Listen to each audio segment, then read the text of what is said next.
आदाब, मैं हूं आपके साथ अरसला खान और आवाज द वॉइस देखना शुरू कर चुके हैं आप। शिक्षक को सलाम सीरीज में एक बार फिर से आप सभी का स्वागत है। कारगिल की ऊंची पहाड़ियों के बीच बसे एक छोटे से गांव से निकले मोहम्मद जाबिर आज देश के प्रेरणादायक टीचर्स में गिने जाते हैं। अंग्रेजी और पर्यावरण अध्ययन पढ़ाने वाले मोहम्मद जाबिर ने अपने अनोखे और मजेदार पढ़ाने के तरीके से बच्चों के लिए मुश्किल विषयों को आसान बना दिया है। उनके इसी खास योगदान के लिए उन्हें साल 2022 में राष्ट्रीय शिक्षक पुरस्कार से सम्मानित भी किया गया। मोहम्मद जाबिर कारगिल जिले के पशक्यूम गांव के रहने वाले हैं।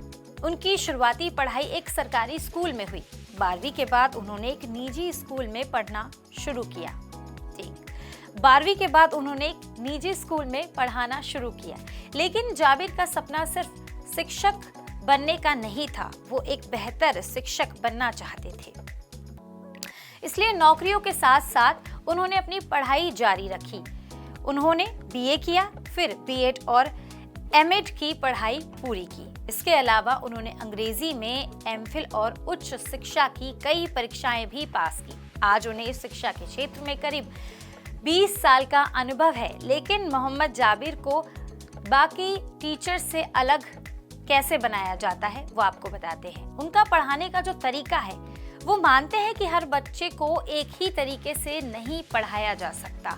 एक अच्छा शिक्षक वही है जो बच्चों की रुचि और उनके मन को समझे।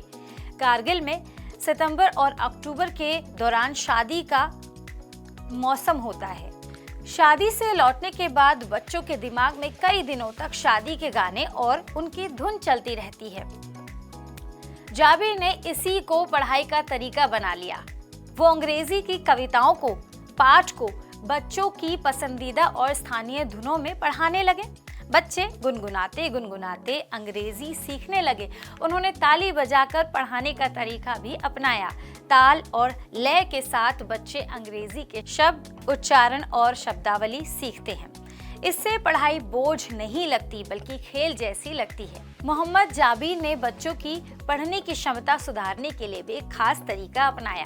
कक्षा में एक पोडियम रखा और बच्चे उसके सामने खड़े होकर पढ़ने लगते थे और उसकी वीडियो वो रिकॉर्ड करते थे। बाद में वो वीडियो पूरी क्लास में दिखाई जाती थी। इससे बच्चा खुद को देखता था और अपनी गलतियों को पहचानकर उसे सीखता था, बार बार सीखता था।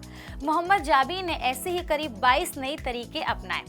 इनमें खुले आसमान के नीचे पढ़ाना, भाषा के खेल, नारे के जरिए सिखाना, कहानियों का अभिनय और पढ़ने की प्रतियोगिताएं शामिल हैं।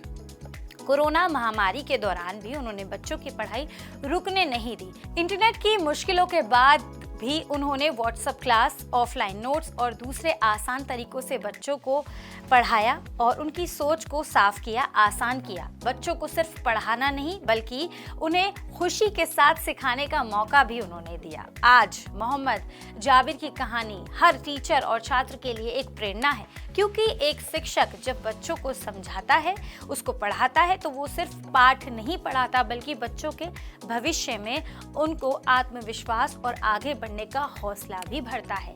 कारगिल के मोहम्मद जाबिर ने साबित कर दिया कि अच्छी शिक्षा के लिए हमेशा बड़ी इमारतें और महंगे स्कूल ही ज़रूरत नहीं होते। ज़रूरत क्या होती है?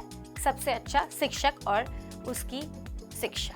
फिलहाल आपको ये वीडियो कैसा लगा, हमें आप कमेंट बॉक्स में ज़रूर बताएं और ऐसे ही वीडियोस के लिए आप हमें आज ही सब्सक्राइब करें और हमें एक्स, फेसबुक, इंस्टाग्राम पर भी आप फॉलो कर सकते हैं। हमारी डिफरेंट वेबसाइट्स भी हैं, वहाँ भी आप हमें जाके ऐसे आर्टिकल्स पढ़ सकते हैं।